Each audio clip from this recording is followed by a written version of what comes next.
Olá pessoal, tudo bem? Bom, meu nome é Mila, sou professora da UFO, Campus Patos de Minas, do curso de graduação e pós-graduação em Engenharia de Alimentos, o qual faz parte da Faculdade de Engenharia Química.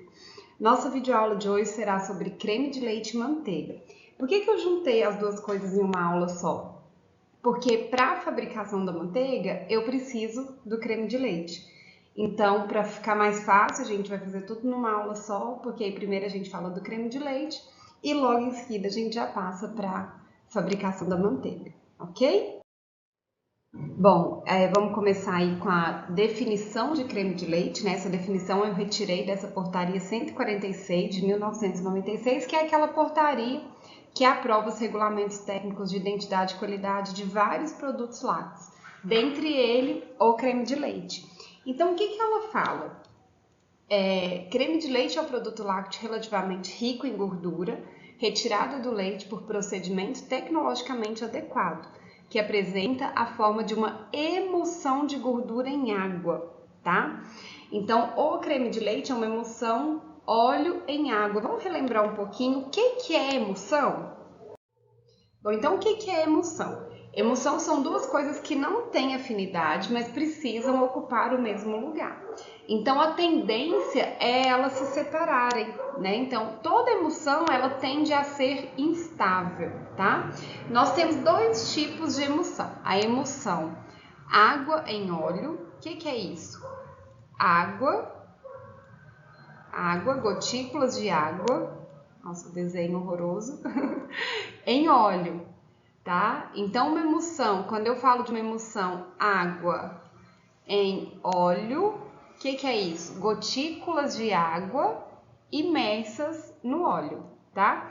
E eu também tenho emulsão óleo em água. Quando eu tenho uma emulsão óleo em água, o que significa isso? Gotículas de óleo imersas em uma fase aquosa, certo? Então, eu tenho basicamente, claro que eu tenho emulsão dupla, Mas basicamente, o que a gente interessa pra gente na aula de hoje são os dois tipos de emulsão. Emulsão água em óleo e emulsão óleo em água. O creme de leite, gente, o que é? O creme de leite é uma emulsão óleo em água, Então, igual falou lá na legislação, gordura na fase aquosa. Ou seja, eu tenho muito mais fase aquosa do que gordura, tá? Diferente da manteiga.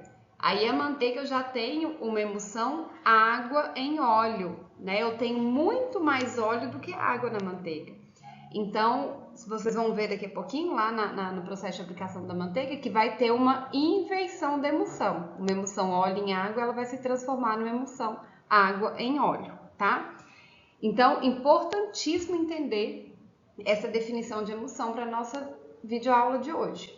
Tá entendida a parte de emulsão? Então, a gente passa adiante, Entendida a definição de creme de leite, que é uma emulsão óleo em água, Gotículas de óleo em uma fase aquosa, certo? Bom, ainda com relação à legislação, o creme de leite ele é classificado de acordo com dois parâmetros. Um é o teor de gordura e o outro é o tratamento térmico. Com relação ao teor de gordura, o creme de leite ele pode ser considerado de baixo teor de gordura ou leve, como a gente vê escrito nas embalagens, creme de leite leve. Quando a gente vê na embalagem escrito creme de leite leve, significa que ele tem no máximo 20% de gordura, de 10 a 19,9% de gordura, tá? Quando ele vem escrito só creme de leite, sem nenhuma definição, ele é o creme de leite normal, que tem entre 20 e 49,9% de gordura. Normalmente, as indústrias colocam o mínimo aqui, 20% de gordura, tá? Porque a gordura é o mais caro ali, Então, por exemplo, se eu produzir um creme de leite com 40% de gordura, eu consigo produzir só uma caixinha. Se eu produzir com 20%, eu consigo produzir 2 caixinhas.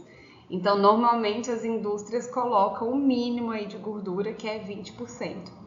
Tem o creme de leite com alto teor, que aí é acima de 50%. Duplo creme acima de 40%. E tem o creme de leite para bater, que é acima de 35%. Eu coloquei aqui o exemplo para vocês, desse creme de leite, ele vem escrito, ó, creme de leite bate chantilly, 35% de gordura, que é o mínimo, né, para essa definição de creme de leite. E nesse especificamente, não sei se vocês estão conseguindo ver aí, ele vem escrito creme de leite homogeneizado.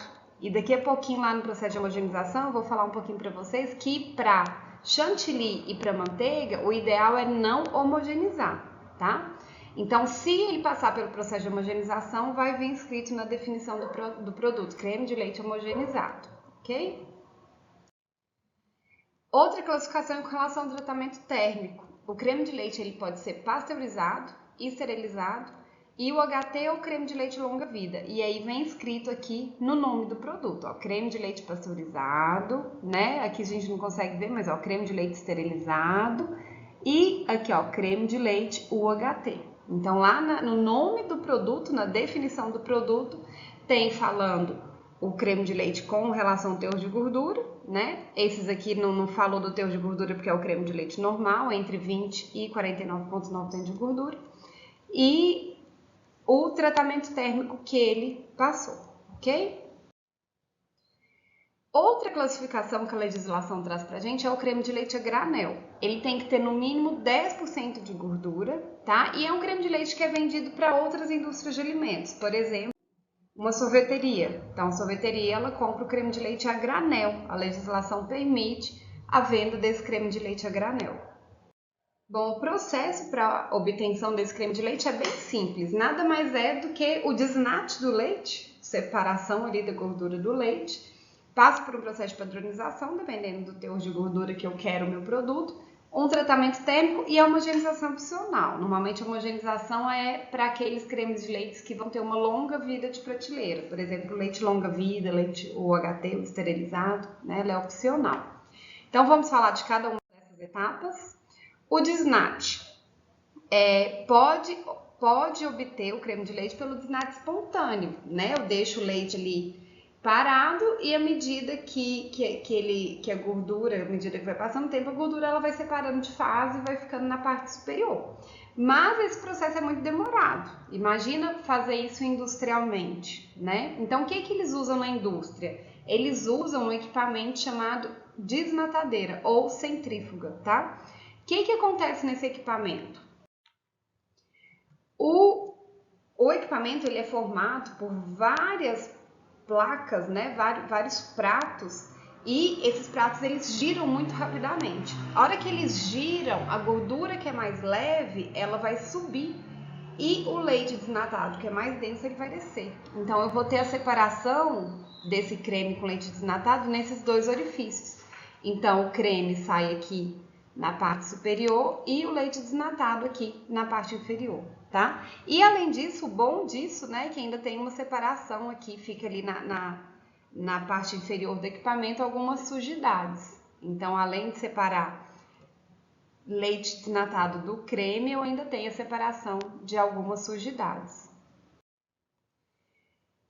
Bom, aí tem que padronizar, né? Porque normalmente essas desnatadeiras, essas centrífugas, elas simplesmente separam gordura de leite desnatado. De um lado vai o creme, do outro vai o leite desnatado. Então, eu preciso colocar ali a quantidade que eu quero de gordura. Então, por exemplo, nesse caso aqui, é um creme de leite 15%. Então, eu preciso fazer os cálculos para juntar, né, o quanto tem que colocar de leite desnatado nessa gordura para padronizar meu produto, tá? Então, eu adiciono o creme ou leite desnatado, dependendo do meu objetivo. Então, ó, como eu falei para vocês, da centrífuga vai sair de um lado a gordura, do outro o leite desnatado. E aí a gente precisa fazer os cálculos para saber, né, o quanto eu tenho que adicionar em cada um para obter o meu produto padronizado, certo? Alguns equipamentos mais modernos já fazem isso automático, né? A gente já consegue digitar ali no visor e ele já entrega o produto com aquele padrão de gordura que eu preciso, tá? Mas na maioria dos casos a centrífuga ela separa a gordura do leite desnatado. Então aqui, por exemplo, eu obtive 9,9 quilos de gordura 40% e 90 quilos de leite desnatado a 0,05%. Então eu vou precisar misturar esses dois aí para chegar num padrão que eu quero, que normalmente é 3% para o leite, 40% no caso do creme que vai ser utilizado para fazer a manteiga. Bom, finalizado o processo de padronização, coloquei o creme de leite no teor de gordura desejado, eu passo então para a etapa do tratamento térmico, né? Que lembra que eu falei que vocês podem ser três, pasteurização, esterilização e o tratamento HT. No caso da pasteurização, para creme de leite leve, a gente usa a mesma temperatura e tempo do leite normal, tá? O leite fluido, 72 graus por 15 segundos. Já para os outros cremes, a temperatura é um pouco maior, porque a gordura ela exerce um efeito protetor sobre os micro-organismos. Então, a gente tem que utilizar uma temperatura um pouco maior para conseguir o objetivo, né, do tratamento térmico, que é destruição de patógenos. Então, eu uso 85 a 100 graus de 10 a 15 segundos, ok? Ou no caso da esterilização, o tempo é de 25 minutos 180 graus ou 20 minutos 116 graus. E no caso do HT, 132 graus por 2 segundos. Então, como eu falei para vocês, essa etapa de homogeneização ela é opcional, tá? Quando se trata de creme destinado para a fabricação de manteiga ou de chantilly, o ideal é não homogeneizar, por quê? A homogeneização, lembra o que é a homogeneização? Lá da nossa aulinha de lipídios, é a quebra do glóbulo de gorduras em pequenas partículas de gordura. Então, essas pequenas partículas de gordura vão dificultar a formação de espuma, no caso do chantilly. E também essas pequenas partículas de gordura vão dificultar a inversão de fases, que é o que eu preciso que aconteça para a fabricação da manteiga, tá? Então, a homogeneização nesses dois casos não é recomendada, ok? Com relação a ingredientes obrigatórios do creme, leite de vaca, né? Então, creme obtido a partir do leite de vaca. Ingredientes opcionais, sólidos lácteos não gordurosos, no máximo 2%, caseinatos, no máximo 0,1% e soro lácteo em pó, no máximo 1%. Aditivos e coadjuvantes que são permitidos. No caso do creme pasteurizado, não são permitidos nem aditivos nem coadjuvantes. Então, quando vocês adquirirem, comprarem um creme de leite pasteurizado, ali só tem creme de leite de vaca, não tem nenhum outro aditivo. No caso do esterilizado e do HT, é permitido espessantes e estabilizantes. Aí aqui tem a lista, né, dos quais são permitidos, se vocês quiserem aprofundar nesse assunto, lá na portaria 146, fala mais sobre isso, tá? No máximo 0,5%. Máximo 0,2% de citrato de sódio, fosfato, cloreto de cálcio e bicarbonato de sódio. Esses são os requisitos físico-químicos do creme, tá? Acidez máxima de 0,2% e gordura depende da classificação, com baixo teor de 10 a 19,9%, o creme de leite normal de 20 a 49,9% e com alto teor no mínimo 50%. Esses são os requisitos microbiológicos. O que a legislação traz para a gente é a necessidade de quantificar aeróbios mesófilos, coliformes totais, coliformes a 45 graus e estafilococcus coagulase positiva.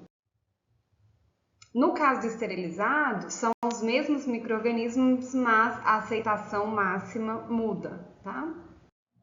Bom, e existem, quando se fala de creme de leite, dois problemas muito comuns enfrentados pela indústria de laticínios, que é ocasionado por lipase e protease, né, que são enzimas produzidas por micro-organismos psicotróficos. No caso do leite pasteurizado, esses psicotróficos são destruídos, porém as enzimas não são destruídas.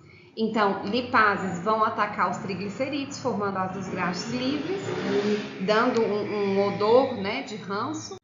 E as proteases, elas vão atacar as proteínas, né, gelificando o produto. Então, aqui um creme de leite normal, um creme de leite gelificado, devido à ação dessas proteases, tá?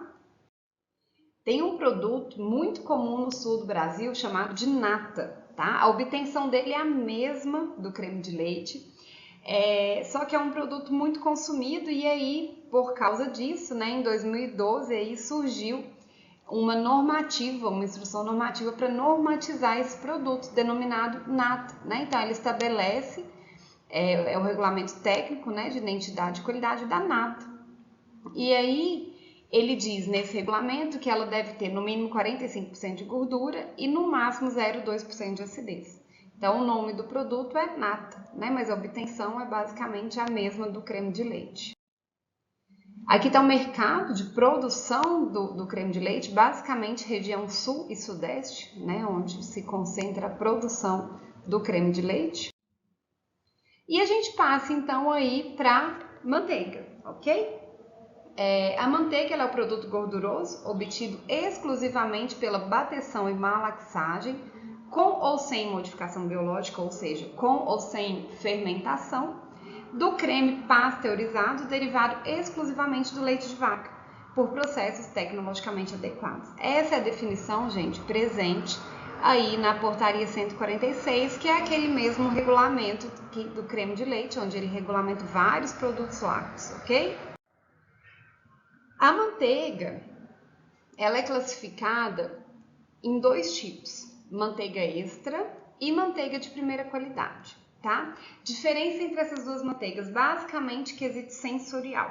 Normalmente, na legislação não fala nada, mas normalmente são manteigas que passam pelo processo de maturação, de fermentação, né? Então, eles adicionam micro-organismos, no caso do leite pasteurizado, eles adicionam micro-organismos e deixam aquela manteiga maturando, né? Fermentando, para que ela tenha um quesito sensorial aí melhor, tá?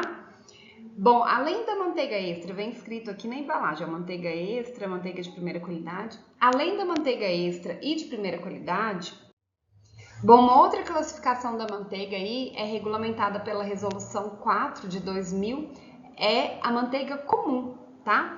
Nessa manteiga comum é permitida a obtenção do creme a partir ou de leite ácido ou do soro que resulta da fabricação do queijo. Então, você fabricou o queijo, sobrou aquele soro, né? Aquele soro ele pode sofrer um processo de desnate e remover a gordura que ficou remanescente ali, né? No processo de produção do queijo. Nesse caso, a denominação é manteiga comum, ok? Os ingredientes obrigatórios: creme de leite pasteurizado, obtido a partir do leite de vaca. Os ingredientes opcionais: cloreto de sódio, que é o sal, né? No caso da manteiga com sal, no máximo 2%. E fermento lácteos, para fazer, no caso da manteiga maturada, que vai passar pelo processo de fermentação. Pode-se utilizar corantes, tá? A legislação permite aí o uso de corantes, como urucum, beta-caroteno, cúrcuma, são corantes naturais.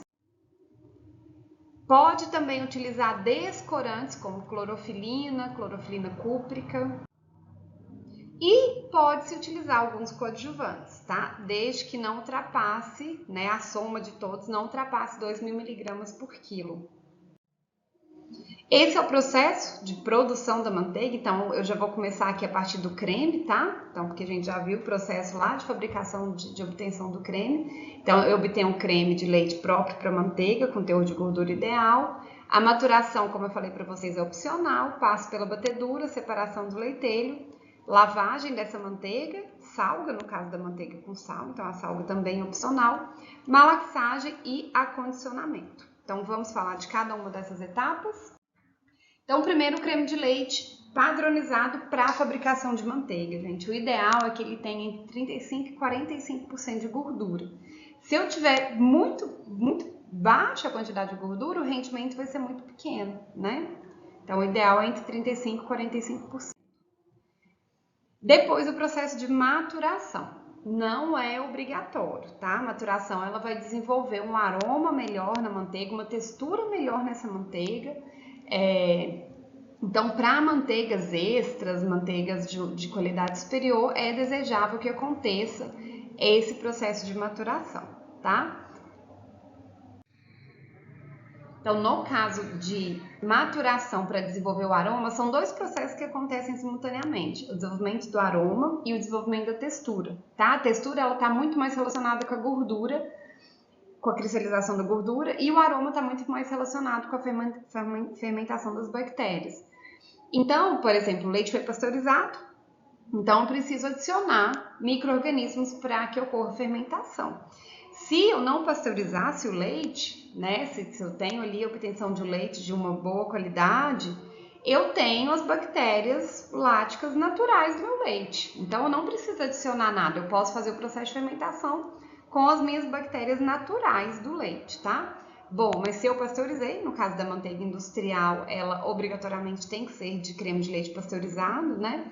Então eu vou adicionar bactérias láticas. A principal, a que mais dá o aroma, são aquelas do gênero Leuconostoc, tá? A gente adiciona em torno de 5 a 10%. Só que essas bactérias, elas precisam de um meio ácido para se desenvolver. Então eu preciso adicionar outras bactérias, né? Normalmente a gente adiciona essas bactérias do gênero Lactococcus, em torno de 20 a 40%, para que elas acidifiquem o meio e aí sim eu consiga desenvolver aí as bactérias, né, do gênero Leuconostoc. Essa maturação, gente, ela acontece em temperatura entre 14 e 15 graus, tá? Então é uma temperatura mais baixa mesmo, durante 15, em torno, né, aproximadamente de 15 horas. Bom, então essas bactérias láticas que a gente adicionou, né, elas vão fermentar a lactose formando acetilmetilcarbonil e acetoína, que dão, então, origem, né, formação aí do diacetil, que é o que realmente dá o sabor de manteiga. O diacetil, ele tem o sabor, o aroma característico de manteiga. Outra via para se obter o diacetil é a via do ácido cítrico, né? Esse ácido cítrico, ele pode ser transformado aí formando o diacetil, que é o meu produto final, principal, para a obtenção de aroma característico de manteiga. Já com relação à cristalização da gordura, gente, que, como eu falei para vocês, vai influenciar diretamente a textura da minha manteiga, é um processo extremamente complexo, né? Como eu falei para vocês lá na aula de lipídios, o leite ele possui mais de 4.000 ácidos graxos diferentes, dentre eles ácidos graxos saturados, insaturados, tá? Então, até assim, a alimentação da vaca vai influenciar na textura da minha manteiga. Porque dependendo da alimentação, ela vai ter mais ácidos graxos saturados ou insaturados. E como a gente sabe, né, os insaturados, eles tendem a ser mais líquidos na temperatura ambiente e os saturados tendem a ser mais sólidos. Então, tudo influencia aí no processo de cristalização dessa gordura, tá? A gente precisaria de um semestre inteiro só para falar dessa cristalização da gordura. A taxa de resfriamento do creme também influencia muito, tá? Então o processo de maturação normalmente ele acontece naqueles tanques de camisa dupla, onde circula água fria, e essa taxa de resfriamento, o ideal é que ela seja mais rápida para que eu tenha a cristalização melhor da minha gordura, tá? E aí, consequentemente, eu vou obter uma textura melhor. Bom, e aí vai então para o processo de batedura. Lembra que eu falei para vocês que o creme de leite, ele é uma emulsão óleo em água, gotículas de óleo numa fase aquosa, ou seja, eu tenho muito mais água do que óleo. Na manteiga, eu preciso ter a inversão dessa emulsão. Então, na manteiga, eu preciso sair do creme e passar para a manteiga. Ou seja, essa batedura vai fazer com que eu tenha a quebra desses glóbulos e a junção dessa gordura e a remoção do excesso de água, né, que é o leitelho. Então, eu passo a ter uma emulsão água em óleo, tá? Muito mais óleo do que água. Então, o processo de batedura é onde eu tenho realmente a formação da manteiga, onde eu tenho realmente a inversão dessa emulsão. Tá? Então, eu vou batendo até que eu tenha a inversão dessa emulsão. Bom, e aí no processo de batedura eu vou ter a separação de um produto que é o leitelho, né? Eu vou ter a remoção de água da fase aquosa ali, eu estou juntando a minha parte gordurosa e estou removendo a fase aquosa. Então, eu tenho de um lado a manteiga, tá? E do outro o leitelho, que é essa fase aquosa. Então, a batedura pode acontecer em qualquer recipiente, né? Até coloquei aqui um modelo antigo aí, né? Uma batedeira antiga para fabricação de manteiga, né? De madeira. E à medida que a gente vai batendo essa manteiga, ela vai quebrando, né? Essa emulsão ela vai quebrando e invertendo de fase. E aqui é uma batedeira industrial, né? De aço inox, mais atual. Aqui tem alguns exemplos para vocês, né? A gente tem diferentes formatos aí, né? De batedeiras. O tempo e a temperatura que acontece essa batedura é extremamente importante, tá? O ideal é que seja na temperatura entre 10 e 14 graus, por quê?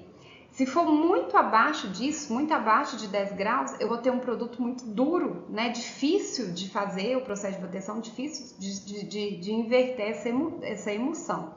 Se eu tenho uma temperatura mais alta, a tendência é que a manteiga fique muito pegajosa, né? Eu vou ter uma gordura mais líquida e aí ela vai ficando mais pegajosa. E o tempo de 20 a 40 minutos, né? Se a gente bate, se tem uma batedura muito excessiva, a manteiga acaba liberando muito soro, né? E não é legal, né? Para o rendimento também não é bom. Aí tem a separação do leitelho. O que acontece, gente? Como a gordura é menos densa, ela vai para a parte superior e o leitelho fica ali na parte inferior. Então, com uma abertura aqui na batedeira, eu consigo remover esse leitelho, tá? Então, na hora que eu abro a batedeira, eu consigo, na parte inferior, remover o leitelho aí proveniente da batedura da manteiga. Pode-se fazer também, gente, o processo manual, né? Então, por exemplo, fabricação de manteiga, e é o Diego, né? O Diego, ele produz manteiga artesanal, ele faz o processo de batedura manualmente, né? Ele deixa aquele creme fermentar e depois faz o processo de batedura manualmente e a gente vê aí que tem a separação do leitelho, tá? Então, essa quebra, essa bateção, essa inversão da emulsão pode ser feita de forma manual, ok? Depois passa então para lavagem de manteiga, né? Eu vou adicionando água fria, pode adicionar direto ali na manteiga. Por quê? Porque esse processo de lavagem vai removendo cada vez mais lactose. A lactose vai indo embora ali com o leiteiro. Então eu vou lavando para ir removendo a lactose. Quanto menos lactose eu tiver na minha manteiga, melhor, porque eu vou evitar desenvolvimento de micro-organismos, né? Eu não vou ter lactose ali, que é o principal substrato de micro-organismos, evito ranço hidrolítico, evito ranço oxidativo. Então, a lavagem da manteiga é extremamente importante. Ah, Mila, até quando eu lavo minha manteiga? Até a água sair praticamente transparente. Então, quando já tiver água saindo praticamente transparente, está na hora de parar de lavar. Em torno de 3 vezes, tá? Que acontece essa lavagem. Então, eles jogam, no caso do processo industrial, eles jogam a água fria ali dentro da batedeira, continua o processo de bateção, remove mais leiteiro. Joga água fria, bateção, remove mais leiteiro, tá? A sal, que é opcional, né? Eu posso fazer utilizar sal seco, eu posso utilizar salmoura. Bom, então após o processo de salga, vai para o processo de malaxagem ou amassadura. Então, como o próprio nome já diz, é pegar essa massinha e amassar mesmo, né? O processo de amassadura é amassar, para que eu tenha ali a separação do leitelho remanescente e a minha massa fique bem compacta, tá? Como que eu posso fazer isso? Posso fazer na própria batedeira, tá? Onde eu posso adicionar ali cilindros, né? Onde esses cilindros eles vão chocar com a minha massa, fazendo com que ela amasse. Posso colocar pás na minha batedeira, então, a hora que a massa bate nessa pá, ela vai amassando. Ou o simples, não preciso colocar nada, o simples choque da massa com as paredes da batedeira já faz com que ela amasse, né? Já faz aqui com o processo de malaxagem. E o processo artesanal, o processo manual, né, com as próprias mãos aí, eu vou fazendo essa soldagem, tá vendo? A massa ela vai ficando cada vez mais compacta, eu vou fazendo a soldagem desses grãos de manteiga. E aí vai saindo aí o leitelho remanescente. Então, as funções da malaxagem: soldagem dos grãos, distribuir com uniformidade a umidade, provocar incorporação da umidade, dissolução do sal e expulsão do leitelho remanescente. Bom, assim como no processo de batedura, a malaxagem também é muito influenciada pela temperatura e pelo tempo. A temperatura ideal é entre 12 e 14 graus de malaxagem e o tempo aproximadamente 10 minutos. Se esse tempo for muito baixo, eu acabo tendo um processo insuficiente e aí essa manteiga apresenta algumas cavidades, algumas bolhas, né, que afeta aí a qualidade da manteiga. E um tempo muito alto, essa manteiga fica muito pegajosa. Então, o ideal é que seja de aproximadamente 10 minutos. Bom, e aí a gente passa para o acondicionamento. No caso, quando eu utilizo aquela batedeira lá, aquela manteigueira que eu mostrei para vocês, o processo é em batelada. Então, a hora que termina o processo de malaxagem, eu preciso remover esses grãos de manteiga, né? Essa manteiga que já está pronta, e levar então para um equipamento onde vai acontecer o acondicionamento dessa manteiga. E tem também o processo contínuo, onde no único equipamento já acontece todos os processos, né? Ele vai passando aqui por esses cilindros aqui e acontece o processo de batedura, malaxagem, e aí ela já automaticamente já pode ser acondicionada. Então aqui nessa planta mostra os dois processos, né? Então nesse primeiro momento aqui tem a obtenção do creme, pasteurização do creme, e aí esse creme ele vai maturar, né? Ele vai fermentar. E aí ele pode seguir dois fluxos, né? Pode ir para a batedeira, onde é o processo em batelada, ou pode ir para esse equipamento contínuo. Então, no caso do processo em batelada, essa manteiga ela é retirada aqui da batedeira e vai para a máquina de envase. E no equipamento contínuo ele já sai e já vai direto, né, para o equipamento de envase sem precisar parar a produção, retirar e depois começar de novo, tá? Então o acondicionamento aí tá, tô mostrando aí para vocês o momento do enchimento, né, dessas embalagens. Essa embalagem ela tem que ser impermeável a vapor de água e ar. Proteger o produto da luz, né? Então, produtos muito gordurosos a gente sabe que é muito fácil acontecer oxidação. Proteger contra a contaminação microbiana.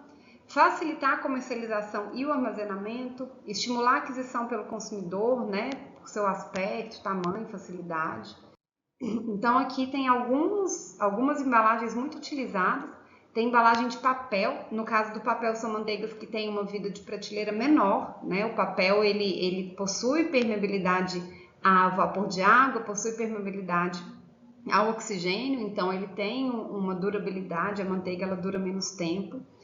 Tem o alumínio, tá? E ele traz aí um tempo de vida maior. O plástico, que é o mais utilizado, né? E a lata, também muito utilizada, porque ela tem uma boa barreira ao vapor, tanto ao vapor de água quanto à luz. Tem essas embalagens de papelão que são muito utilizadas para vendas para outras indústrias de alimentos, né? Então, é permitido esse armazenamento em embalagens maiores. O interior, claro, né? Ele é forrado aí por um papel ou por um plástico. Aqui eu trouxe algumas ideias aí de embalagens menores, né, muito práticas de serem utilizadas. Aqui já vem aí com uma colherzinha para utilizar a manteiga, ou esse aqui imitando uma cola bastão, né, para esfregar, espalhar no pão. O armazenamento, se for por um período curto, né, ela pode ser armazenada a 4 graus e a manteiga também pode ser congelada a menos 25 graus. Aqui alguns requisitos físico-químicos com relação ao teor de gordura mínimo 82%, umidade máximo 16%, extrato seco desengordurado máximo 2%, acidez máximo 3% e índice de peróxido no máximo 1%. Tá? Então são as análises aí que a legislação exige no caso da manteiga. Os quesitos microbiológicos, coliformes totais, coliformes a 45 graus, salmonela e estafilococcus. Bom, já está acabando nossa aulinha, eu trouxe aqui para vocês só para a gente finalizar mesmo alguns outros tipos de manteigas que a gente encontra hoje no mercado, tá? Então a gente tem a manteiga de garrafa, ela é regulamentada pela instrução número 30 de 2001, se alguém quiser aprofundar mais sobre esse assunto, tem tudo aí nessa instrução, tá? Essa manteiga é um produto que ela passou por um processo de fusão, ela é aquecida, tá? E aí ela fica líquida. Então é uma manteiga que ela tem eliminação quase total da água, é uma manteiga líquida. Tem a manteiga ghee ou manteiga clarificada, que também passa por um processo de aquecimento, só que nesse caso vai sendo removida aquela espuma que vai sendo formada na superfície, né? E eles chamam essa manteiga de manteiga clarificada. Na Índia, essa manteiga tem um jeito todo especial de ser feito, né? Uma manteiga considerada extremamente saudável, né? Aqui no Brasil, ela é considerada uma manteiga clarificada. Temos manteigas com teor reduzido de gordura, né? Então é estranho, né? Tipo, eu vou comprar uma gordura sem gordura. Então, o que a indústria faz para conseguir um produto reduzido de gordura? Adiciona outros produtos, como por exemplo estabilizantes, agentes emulsificantes, concentrados proteicos, corantes. E é extremamente difícil conseguir a mesma textura de uma manteiga tradicional, tá? Nessa embalagem aqui a gente vê uma coisa um pouco estranha, né? Que é esse marketing aqui de manteiga sem lactose. Como a gente viu, praticamente toda a lactose vai embora no leitelho, né? A manteiga ela tem quantidade de traços de lactose, muito pouca mesmo. Então é um pouco estranho, né? A gente vê aí manteiga sem lactose, porque a manteiga por si só já é um produto sem lactose, né? Bom, gente, é isso. Fica aí as referências que eu utilizei para preparar essa videoaula, tá? Tem todas as legislações utilizadas aí. Muito, muito, muito obrigada. Qualquer dúvida, estou à disposição. Obrigada.